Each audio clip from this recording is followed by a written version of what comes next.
बलौदाबाजार क्षेत्र के विधायक मंत्री भी हैं, लेकिन अब क्षेत्र में सड़कें मौत के गड्ढों में तब्दील हो गई हैं। अनेक बार हमने बलौदाबाजार को सिमगा से जोड़ने वाली सड़क की बात रखी, लेकिन बलौदाबाजार से रिजदा तक की सड़क 10-10, 12-12 घंटे जाम लग रहा है।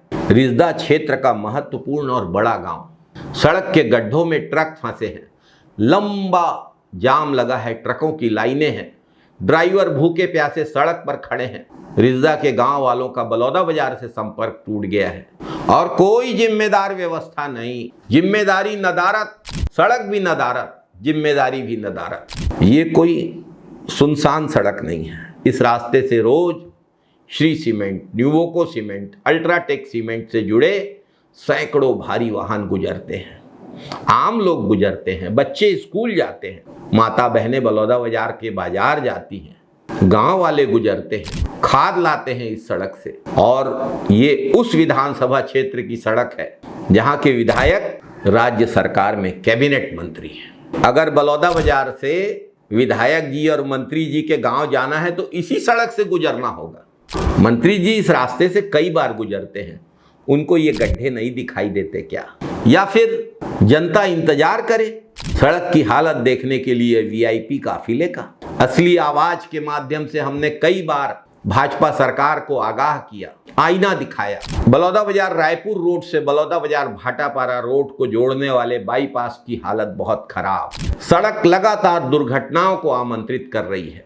बलौदाबाजार से रिजदा को जोड़ने वाली सड़क की हालत खराब, लेकिन सरकार ने जनता की आवाज को, असली आवाज को शायद इस खबर की तरह ही किसी फाइल में दबा कर रख दिया है। नतीजा सामने, 2 ट्रक गड्ढों में फंसे, कई वाहन अलग अलग जगह अटके, ट्रकों के पट्टे टूटे, 10 किलोमीटर लंबा जाम।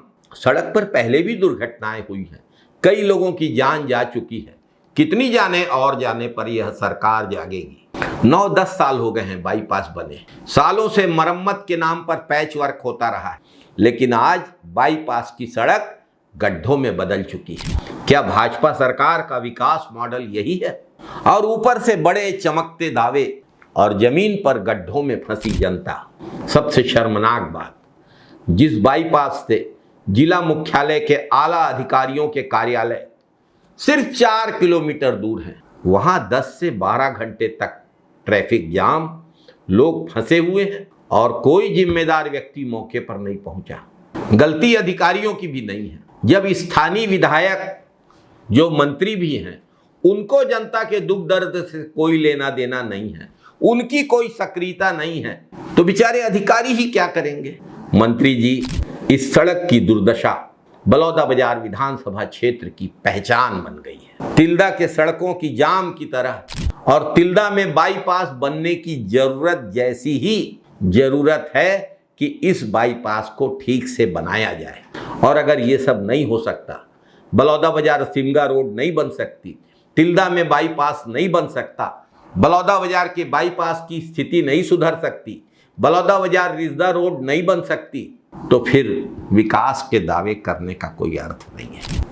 मंत्री जी के गांव जाने वाली सड़क का ये हाल है, तो बलौदाबाजार क्षेत्र की सड़कों की स्थिति की कल्पना की जा सकती है। सड़कों में गड्ढे सिर्फ सरकार की नाकामी नहीं दिखाते, वे सरकार की प्राथमिकता भी दिखाते हैं। सरकार को जनता के दर्द से कोई सरोकार नहीं है, ये भी दिखाते हैं। विधायक जी को, मंत्री जी को कोई लेना देना नहीं है, जनता कितनी भी परेशानियां भोगते, ये दिखाते हैं। क्या इसी दिन के लिए जनता ने इनको विधायक चुना?